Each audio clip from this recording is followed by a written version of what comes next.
शेरा वाली मैया की। Music by Jaswant Kumar. प्रेम से बोलो जोता वाली मैया की। अवै न पूजा कर रहवे झूठे टिकवा खाली लगावो है। अवै न पूजा कर रहवे झूठे टिकवा खाली लगावो है।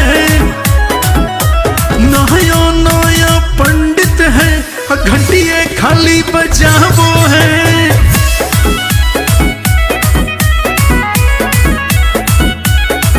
और नया नया पंडित जी घंटिए खाली बजावो है। प्रेम से बोलो साचे दरबार की।